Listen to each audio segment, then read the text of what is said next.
ಮಗನೇ ಹೀಗೆ ಮಾತನಾಡಬೇಡ.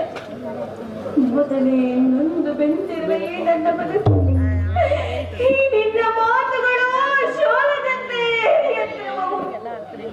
ನೀ ಬಾಲ್ಯದಿಂದ ಪಟ್ಟ ಕಷ್ಟ ಮಾತುಗಳಿಗೆಲ್ಲ ನಾನೇ ಕಾರಣ.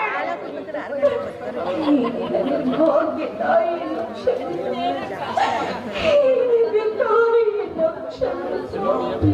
ಅಮ್ಮ, ಈ ರೀತಿ ಮಾತನಾಡುತ್ತಿರುವುದು ಬಾಲಕನಾದ ನನಗೆ ಶ್ರೇಯಸ್ಸಲ್ಲ ತಾಯಿ.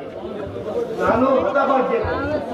ನನ್ನ ಕರ್ಮಕ್ಕೆ ನೀನು ಏನು ತಾನೇ ಮಾಡಿ ನಿನ್ನ ಪಾದ ಸೇವೆಯನ್ನು ಮಾಡುತ್ತಿರುವ ಆ ಪಾಂಡವರು ಸುಕೃತಶಾಲಿಗಳು. ಈ ಪಾಪಿಗೆ ಅಂತ ನೀವು ಎಲ್ಲಿ ಲಭಿಸಿರುವುದು ತಾಯಿ? ಆದದ್ದು ಹಾಗೆ ಹೋಯಿತು ಮಗನೇ. ಆ ಕಣ್ಣವರಲ್ಲಿ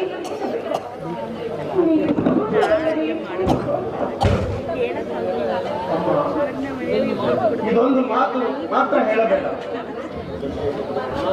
ನಾನು ಜೀವಿಸಿರುವವರೆಗೂ ಸ್ವಾಮಿ ದೇಹವನ್ನು ಮಾತ್ರ ಮಾಡಲಾರೆ.